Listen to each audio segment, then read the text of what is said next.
আচ্ছা আচ্ছা আচ্ছা ভাই এটা লাইফের একটা সেরা একটা মোমেন্ট ভাই। ভাই এই মোমেন্টটা কেমন একটু করে যদি বলো ব্রো। ভাই তোর মোমেন্টের কথা কত না, আমি আমার জীবনে এমন সানসেট দেখি নাই জন্মের পরে। রিয়েলি এ ভাই তুমি ফোন নিবা? ভাই সূর্যটা একদম কক্সবাজারের উপরেই পড়তেছে, মানে এই ফিলিংসটা কখনো মানে বলে বুঝাইতে পারবো না যে আসলে এই জুম, এদিকে মেঘ, আসলে কিন্তু মেঘ ছাড়া আমাদের কিছুই দেখা যাইতেছে না। আবার মোবাইলে হচ্ছে ফগ ঢুকে গেছে, এই জন্য আসলে আমি ভালোভাবে যে দেখাবো এই পরিস্থিতিটুকু নাই, মানে একটু ঘোমাটা দেখাচ্ছে, কি বলবো, গরিবের ফোন, কিছু করার নাই।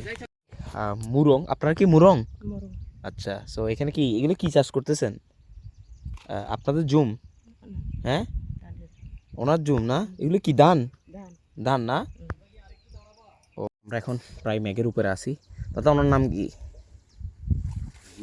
মেনরুং। আচ্ছা, মুরং ন? আচ্ছা, সো আমরা এখানে মুরং একজন আদিবাসী পেলাম। সো আমরা এখন এদিক দিয়ে পাড়ায় চলে যাবো একটা। সো এদিক দিয়ে ফয়সাল ভাই আছে, আমরা এখন প্রায় মেঘের উপর দিয়ে আসি। মানে কি গরম দে বদ্দা? গরু সরান্দা না? সো এটা হচ্ছে আমাদের ইন্ডিজিনাস আদিবাসী মুরং। সো তারা খুব সহজ সরল মানুষ বলা চলে। সো আমরা এখন প্রায় অনেক মেঘের উপরে, প্রায় এই যে মেঘ দেখা যাচ্ছে। তো আমরা এখন হচ্ছে একটা জঙ্গলের মধ্যে রেস্ট করছি ঘন্টাখানিকের জন্য। দুপুরের খাবারটা খাইলাম, বাট ভাত না, আমরা জালমুড়ি খাইলাম।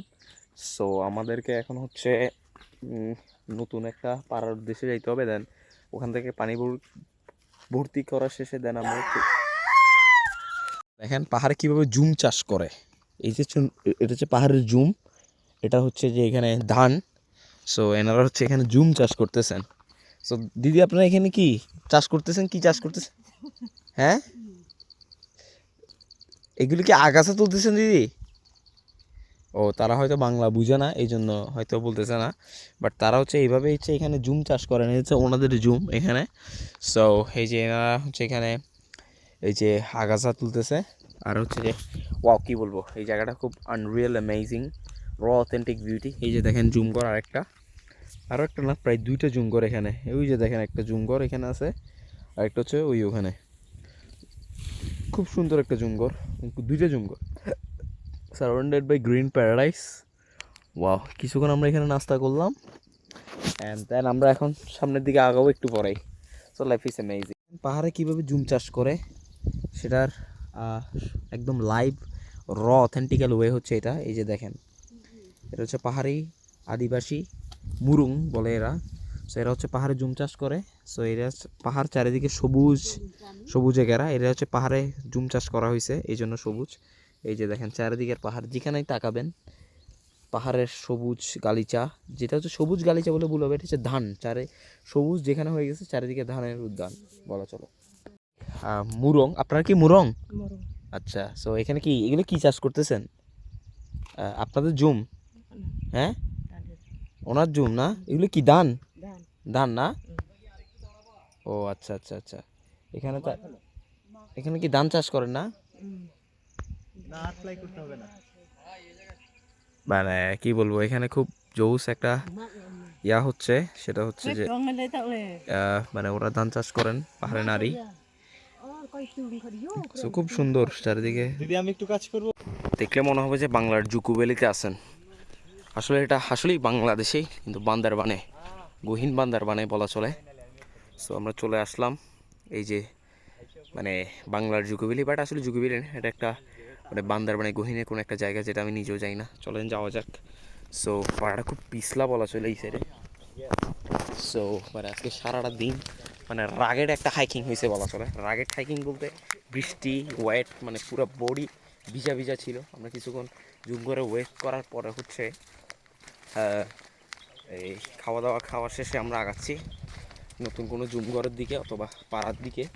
দেন আজকে ফার্স্ট মনে সূর্যের দেখা পাইলাম। সো এটা হচ্ছে বাংলাদেশের র বিউটি। এই যে দেখেন, like a Dzukou valley type, খুব সুন্দর। সো এদিক দিয়ে আছে আমাদের ফিল্ম মেকার ওরফে ফাহাদ, সরি ওনার নাম হইল কি, ওনার নাম হইল রিফাত, না সরি।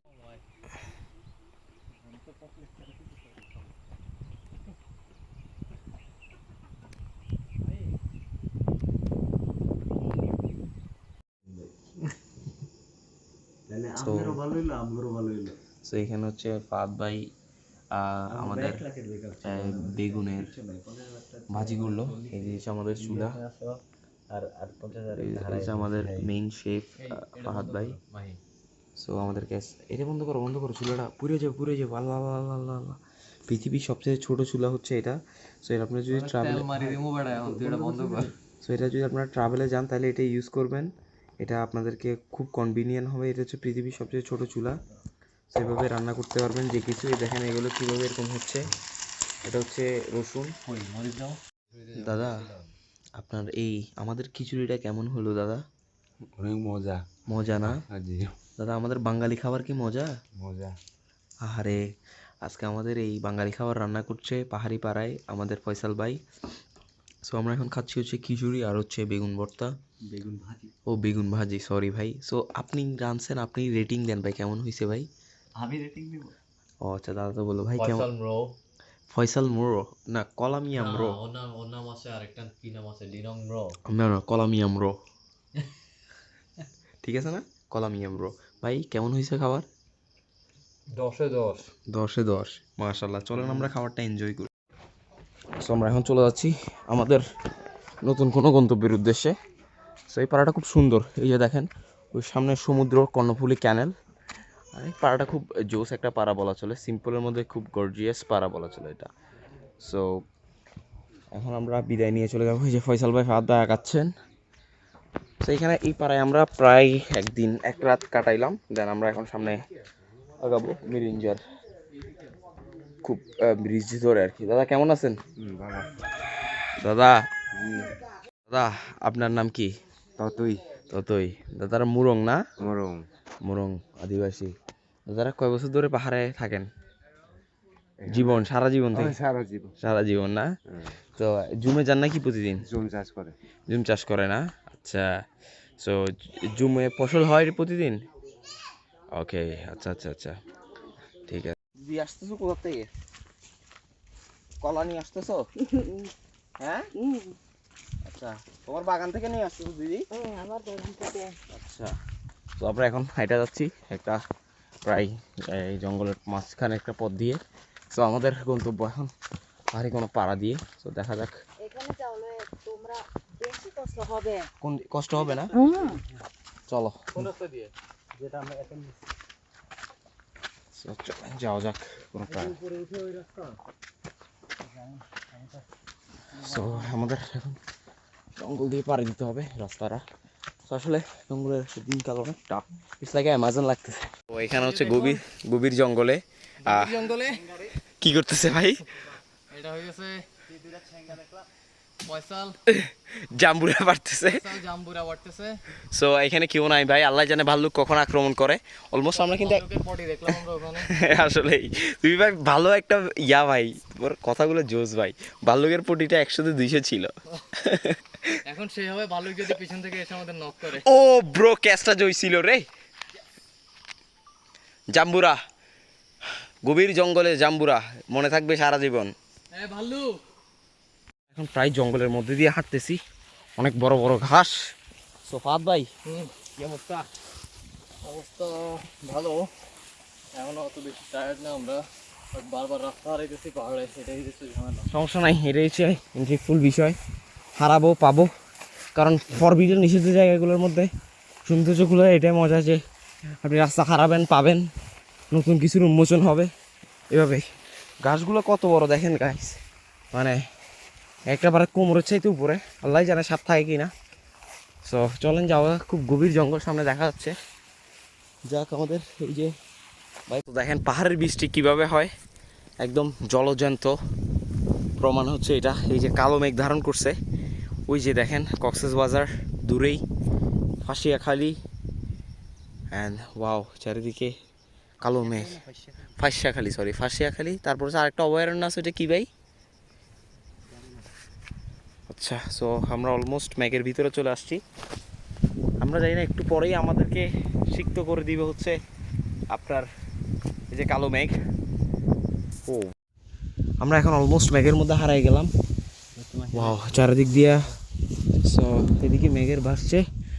ফয়সাল ভাই কি অবস্থা তোমার? পেপারস এগুলো ভাই আছে এদিকে ফয়সাল ভাই, ফাদ ভাই কি অবস্থা? পুরা মেঘের মধ্যে, পুরা মেঘ ভেতর দিয়ে যাইতেছে, ক্রস করতেছে। Wow. এই যে পুরা শিশু সব গায়ে লাগতেছে। আমরা এখন অলমোস্ট হারাই গেছি মেঘের মধ্যে বলা চলে। এই যে দেখেন চারিদিকে মেঘের মেলা। ওয়াও, আসলে জোস। মানে এটা আসলে বৃষ্টি না, কিন্তু বৃষ্টি হলে অনেক জোর হইতো।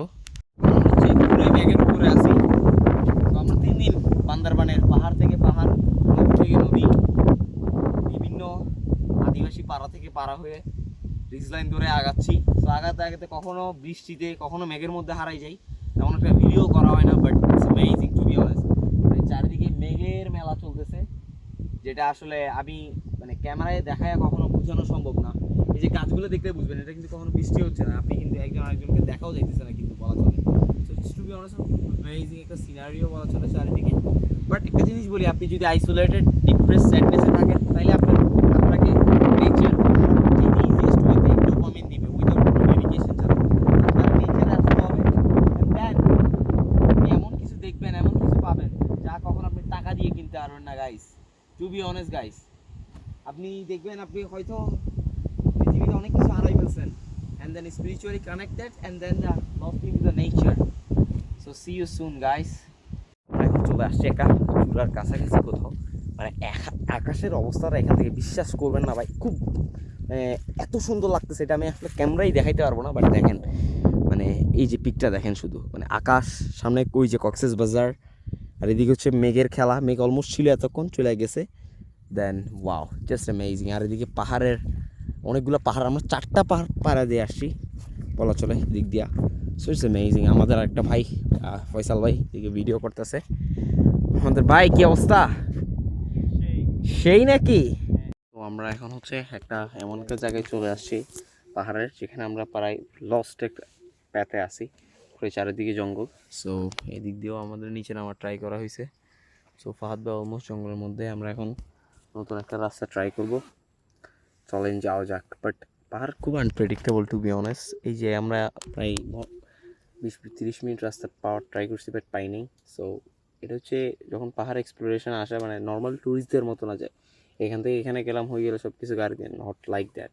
মানে খুব আনপ্রেডিক্টেবল একটা ট্রাভেলিং, কোন রুটে নিজের রুট মেক করা, নিজের রাস্তা তৈরি করা, নিজের খাওয়া নিজে ক্যারি করা, আসলে মানে কী বলবো, এই জিনিসটা আসলে ট্রাভেলিংয়ে ব্যাকপ্যাকিং একটা হার্ডেস্ট একটা। But on the other hand taking the dopamine, যখন হচ্ছে যে আপনি একটা ভালো এমন জায়গায় যাবেন, চারিদিকে মেঘ, চারিদিকে মানে কী বলবো আদিবাসী মানুষজন, ভালো মানুষ, সব কিছু মিলে এটা হচ্ছে ব্যাকপ্যাকিংয়ের আলাদা একটা মজা।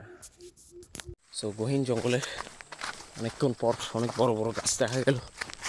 ওয়াও, আসলে একটা মাদার ট্রির মতো চারিদিকে। এই যে আমাদের টিমমেট। সো আমরা এখন হাইটে চলতেছি। ইটস লাইক অ্যামাজন রেইন ফরেস্টের মতো, but it's not like Amazon rain forest. But হাইকিংটা অনেক জোশ ছিল, অনেক জঙ্গলের ভিতর দিয়ে, রিজ লাইনের ভিতর দিয়ে আমাদেরকে আসতে হয়েছে। বাট চলেন যাওয়া যাক, কোনো প্যারা নেই। এই যে দেখেন কক্সবাজারের সমুদ্রের যে সূর্যাস্ত, সেটা আমি মেঘের ভিতর দিয়ে বান্দরবান থেকে দেখতেছি। এই যে দেখেন, এটা হচ্ছে বান্দরবানের পাহাড়, জুম করলে দেখাচ্ছি। এই যে দেখেন, ওয়াও, সমুদ্রের উপর যে রিফ্লেক্টটা পড়ছে, তার রিফ্লেক্টটা দেখা যাচ্ছে। ওয়াও, আসলেই এটার সৌন্দর্য অমায়িক বলা চলে। আর এদিকে তো আমাদের কাউকে দেখাই যাচ্ছে না। এই যে দেখেন, এই সৌন্দর্যটা আরও অমায়িক বলা চলে। সো এদিকে আমাদের ফয়সাল ভাই। সো এদিকে হচ্ছে ভাই, আপনার ফিলিংসটা যদি একটু বলতেন ভাই। আমি এমন সানসেট জীবনেও দেখি নাই। রিয়েলি? আমি বান্দরবনের কোন এক পাহাড়ের মধ্যে আমরা একজন আরেকজনও দেখতেছি না, আর সূর্যাস্ত হইতেছে এখানে, আর এই জায়গার মেঘ সব লাল হয়ে গেছে। আর কক্সবাজার কি দেখা যাচ্ছে? কক্সবাজার পুরো দেখা দিয়েছে এখান থেকে। আচ্ছা আচ্ছা আচ্ছা ভাই এটা লাইফের একটা সেরা একটা মোমেন্ট ভাই। ভাই এই মোমেন্টটা কেমন একটু করে যদি বলো ব্রো। ভাই তোর মোমেন্টের কথা কত না, আমি আমার জীবনে এমন সানসেট দেখি নাই জন্মের পরে। রিয়েলি? এ ভাই তুমি ফোন নিবা? ভাই সূর্যটা একদম কক্সবাজারের উপরেই পড়তেছে, মানে এই ফিলিংসটা কখনো মানে বলে বুঝাইতে পারবো না যে আসলে এই জুম, এদিকে মেঘ, আসলে কিন্তু মেঘ ছাড়া আমাদের কিছুই দেখা যাইতেছে না। আবার মোবাইলে হচ্ছে ফগ ঢুকে গেছে, এই জন্য আসলে আমি ভালোভাবে যে দেখাবো এই পরিস্থিতিটুকু নাই, মানে একটু ঘোলাটা দেখাচ্ছে, কি বলবো, গরিবের ফোন, কিছু করার নাই। কিছু মোমেন্টাম থাকে যেটা আসলে কোটি টাকা দিলেও কেনা যায় না। এই যে দেখেন আমরা এখন আছি হচ্ছে মানে বান্দরবানে, এটা হচ্ছে পৃথিবীর সবচেয়ে world long largest sea beach, যেটাকে কক্সবাজার বলে। এটার অপর প্রান্তে যেটা দেখা যাচ্ছে সূর্যাস্ত, আর এদিকে হচ্ছে চারিদিকে মেঘের মেলা। সো এটা আসলে কখনো ভাষায় প্রকাশ করার মতো না, to be honest, believe me brother. মানে কি বলবো, আসলে 3টা দিন খুব কষ্ট হয়েছে আমাদের, মানে বৃষ্টিতে ভিজা, উঁচা নিচা পাহাড় হাইকিং করে, মানে মানে মানে কি বলবো, লাইফের সবচেয়ে বেস্ট কিছু সানসেট দেখার মধ্যে এটা ছিল সবচেয়ে বেস্ট একটা sunset, to be honest, believe me ভাই ব্রাদার। মানে একটা বেস্ট একটা সানসেটের মধ্যে একটা ছিল, মাশাল্লাহ, সুবহানাল্লাহি ওয়া বিহামদিহি, টু বি অনেস্ট। কালকে রাতে হচ্ছে আমরা এখানে তাবু করছিলাম কজ অফ এখানে এই জুমঘরটার মধ্যে, মানে জীবনে ফার্স্ট এমন একটা জুমঘর পাইলাম যে জুমঘর হচ্ছে ভিতরে ঢুকা যায় না, টু বি অনেস্ট। এটা আসলে আমি কখনো কল্পনাও করি নাই। ভাই আপনি কি বলেন ভাই, এরকম জুমঘর কখনো দেখছিলেন? জুমঘর তো দেখি নাই, কিন্তু রাত্রে যে জিনভূতের অ্যাটাক মারছে আম করে। ও ভাই, বাদ ভাই, ফয়সাল ভাই তুমি কি রিলেট করতে পারছো যেটা জিনের ব্যাপারটা? হ্যাঁ, বেশ কয়েকবার রিলেট করছি ভাই। দেখার আগে একবার দেখলাম, ঠিক আছে, তখন আমি আর কিছু বলি নাই, ফাইন। ব্যাপারটা এইভাবে নিছি যে মনের ভুলও হতে পারে, বা দেখছি, ঠিক আছে, ফাইন। এইসব জায়গায় দেখাটা খুব স্বাভাবিক, তাই না? হ্যাঁ, বাট রাতে শেষ সারা রাত ডিস্টার্ব করছে আমাদেরকে। আচ্ছা, এই যে আমরা একটা খুব সুন্দর জুমে ছিলাম, এদিক দিয়ে হচ্ছে আপনার কক্সবাজার, ফাঁসাখালি সব কিছু একদম ভিজিবল ছিল। সো এমন একটা জুমে আসছি, আমি কল্পনাও করতে পারি না যে এই জুমের ভিতরের দরজাটা মানে এমনভাবে সিকিউর থাকবে যেখানে আপনি ভিতরে থাকতেও পারবেন না। তো আমরা এখানে তাঁবু করেছিলাম, এটা হচ্ছে আমাদের তাই তাঁবুর উপরের পার্ট, আর হচ্ছে এটা আমাদের তাঁবু। সো আমরা 3জন এই তাঁবুর মধ্যে ছিলাম আর কি। গতকাল রাতে একটু ঠান্ডা লাগছিল, বাট আলহামদুলিল্লাহ ফর এভরিথিং, কোনো কিছুই হয় না, সব কিছু ঠিক ছিল। সো ইয়া, এই জুমটা দেখাই। এই যে দেখেন চারিদিকে পাহাড়, অভয়ারণ্য, জুম, ধান, পোড়া গাছ, ওয়াও, খুব জোস একটা জায়গা। এটা আমাদের হাইকিংয়ের 3য় দিন, 2 দিন আমরা জুমে ছিলাম, একদিন পাড়ায় ছিলাম, খুব জোস। আমরা এই জুমের ভিতর দিয়ে আমরা রাস্তায় চলে যাব, ওই যে ফয়সাল ভাই ওখানে দেখা যাচ্ছে। সো এখন হচ্ছে যে আমাদের হাইকিং আজকে 3য় দিন বান্দরবানে। সো আমরা এই আজকেই হচ্ছে আমাদের হাইকিংটা এন্ড করে দিব। মানে লাস্ট 3 দিন আমরা আসলে আপ হিল, ডাউন হিল, উঠানামা অ্যান্ড বিভিন্ন জুম করে থাকা। লাস্ট নাইট হচ্ছে আমরা এই জুমে ছিলাম আর কি। সো এই জুমের বাইরে ভিতরে থাকতে পারিনি, কজ এই খুব মানে প্রোটেকশন করে লক করা ছিল। বাট জুমগুলো খুব সুন্দর, দেখেন মাশাল্লাহ, সারাউন্ডেড বাই গ্রিন প্যারাডাইস। ভাই কেমন জুমগুলা? জুমগুলো অনেক সুন্দর, আমি এইরকম জুম সচরাচর দেখি নাই। মানে এর চেয়ে বড় জুমও দেখছি, ছোট জুমও দেখছি, কিন্তু এটা পারফেক্ট সাইজ আর কি, অ্যাকচুয়ালি এই টাইমে আসলে দেখার জন্য। আচ্ছা, আমরা এই ঘরটায় ছিলাম, আশেপাশে তাকাইলে দেখবেন যে কিছুই নাই, শুধু আমরা 3জন, এই পাহাড়, এই নেচার, আর আমরা, এছাড়া আর কিছুই নাই। আর ওই পাহাড় ভর্তি টিয়া পাখি, অভয়ারণ্য, পশু পাখিদের, এটাই প্রাইসলেস প্রাইসলেস মোমেন্ট। ও আসলে সত্যি, মানে আমরা সামনেই যে ফরেস্টটা দেখতে পাইছি, ওখানে হচ্ছে যে আপনার টিয়া পাখি, বিভিন্ন ধরনের পাখিরা কিচিমিচি করতেছিল সারাদিন। তো আমরা চলেন যতটুকু সম্ভব আমরা উপরের দিকে আগানো ট্রাই করতেছি, কজ মানে উপরের দিকে উঠতে একটু আস্তে আস্তে উঠা উচিত যখনই উঠবেন আর কি। ওয়াও, এই যে দেখেন এদিক দিয়ে আমাদের পুরো সব কিছু ভিজিবিলিটি বেড়ে গেছে। চলেন আমরা হাঁটি সামনের দিকে। সো এদিক দিয়ে দেখেন, ট্রাভেলিংয়ে যখন আসবেন আপনি এমন এমন সময় যখন ডাউন হিল নামবেন আবার আপ হিল উঠবেন। ডাউন হিলে নামলে যত মজা, আপ হিল তো উঠতে খানিক কষ্ট। বাট ডাউন হিলে নামার সময় খুব সতর্ক থাকা উচিত, কারণ নাইলে আপনি হচ্ছে পিছলা খাইতে পারেন, কারণ এটা অনেক ফ্ল্যাট জায়গা, ইজিলি যাওয়া যায়, কোনো ব্যাপার না। চলেন যাওয়া যাক। ওয়াও, এই যে দেখেন আমরা এখন জুম থেকে নেমে যাচ্ছি। জুমের রাস্তাটা মার্শাল্লাহ অনেক সুন্দর, মানে দেখেন পাহাড়ে কীভাবে জুম করা হয়, এক সাইড একদম খারাপ পাহাড় জুড়ে তারা জুম করছে। এই যে দেখেন অভয়ারণ্য, দিকে দেখা যাচ্ছে না কোনো কিছুই। সো চলেন যাওয়া যাক। মানে আসলে এই ফিলিংসটা কখনো বলে বুঝাইতে পারবো না যে আসলে মানে পাহাড়ের সৌন্দর্য মায়া, মানে একটু আসলে আমরা লাস্ট 3 দিন মানে আননোন, যেখানে মানুষ আসলে নিষেধ, মানে বান্দরবানের বিভিন্ন ফরেস্ট এরিয়াতে ট্রাভেল করতেছি। তো আসলে অনেক সুন্দর, বাট এটা আপনাকে অন দি আদার হ্যান্ড নিজের রিস্ক, নিজের সেফটি নিজের কাছে নিয়ে আপনাকে আসতে হবে। আপনার কোনো কিছু হয়ে গেলে আপনাকে এখানে দায়ভার কেউ নেবে না। এটা যেমন সুন্দর, যেমন জনসাধারণ দেখতে পান, তেমনই এটা মানে কী বলবো, কঠিন এবং দুর্ঘটনাপ্রবণ। আমরা অনেকবার পড়ছি নিচে আসার মানে পিছলা খেয়ে অনেকভাবে। তো আপনাদের উচিত হচ্ছে যে যতটুকু সম্ভব সেফটি নিয়ে আসতে হবে। সো এটাই হচ্ছে আমার আপনাদের প্রতি উদাত্ত আহ্বান, পাহাড়ে যান, একটু ময়লা প্লাস্টিক এগুলো একটু ভালোভাবে ফেলবেন, নিজের কাছে কিপ করবেন, তাইলে হচ্ছে যে ভালো, নেচারের মতো থাকবে। দেখেন আপনার বাড়িতে যখন আপনি থাকেন তখন ময়লা করেন না, স্বাভাবিক, তাও পাহাড়ে আসলে এইভাবে ময়লা আপনি ফেলবেন না, অন্তত নিজের কাছে রেখে দিবেন, বাইরে গিয়ে ফেলবেন নির্দিষ্ট স্থানে।